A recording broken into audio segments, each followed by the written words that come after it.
Hi friends, welcome to SGK English for a new video. Today, let us learn some literary devices, simile, metaphor and analogy.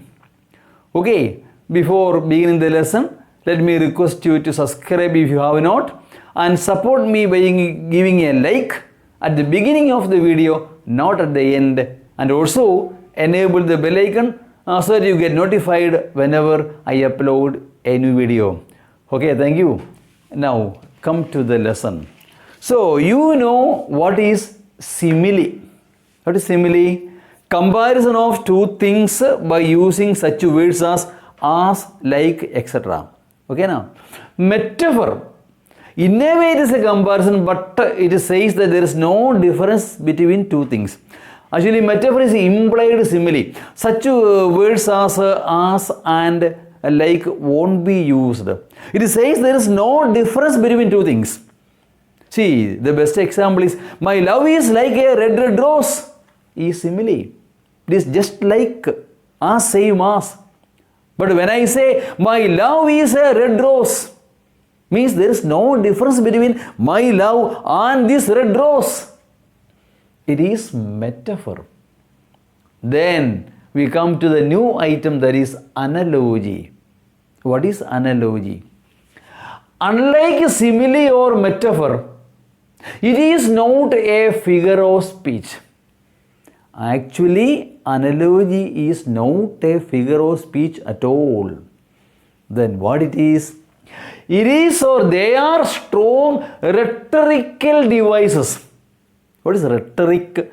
To persuade someone, you use some good words, good expressions, chiseled expressions, and make them believe, convince them. Great orators and speakers do that. Rhetoric, flow words so fluently, using such extra words and chiseled expressions, you are able to convince the people or the audience or the listeners. So rhetorical devices used to make rational arguments, not in poetry or something. See, it is a method of arguing. Arguments and support ideas by showing connections and comparisons between dissimilar things. In order to show connections and comparisons between dissimilar things, it is used generally in arguments and in rhetorical speeches, etc. See, one more line is there. You can use metaphors and similes when creating an analogy. Okay, now in this analogy, suppose one example you take, you can find metaphors and similes also. Using similes and metaphors, you create an analogy. So you are comparing, dissimilar things and you bring out some similarity. They are like this. You may use such words as like also, no problem. So using similes and metaphors, you create an analogy. Create a similarity between dissimilar things. In arguments especially, not only arguments, in literature generally it is not a figure of speech, but it is used. Okay, not a figure of speech. It is not a figure of speech like simile or metaphor. It is a device, a literary device, used to create some similarity in spite of dissimilarities. See, by bringing connections and similarities, etc. Okay, na? See once again, what is that? They are strong rhetorical devices. You see, method of arguing and proving something. You see, used to make rational arguments, rational, reasonable. Some things are being proved. You see, arguments and support ideas by showing connections and comparisons. Yes, you are trying to prove that there is a connection, there is a comparison between dissimilar things. So you are proving that, you are showing that, you are explaining that there are some connections, similarities, etc. between dissimilar things. So you are trying to bring out the fact that there are many similarities and connections between dissimilar things. Okay, na? That is called analogy. It is not a figure of speech at all.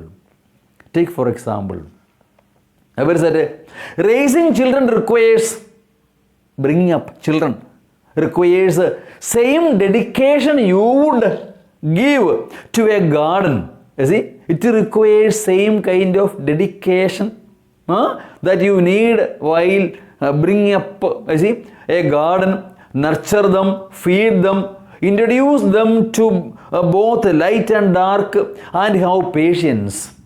And soon you will see them grow into blooming wonders. See, children are also like that. If you bring them up very well, what a result they can bring out, you can't even imagine. Garden also same way. You have to plant it first, you have to give them water, sunlight, then fertilizers or whatever is required. Wait for the results.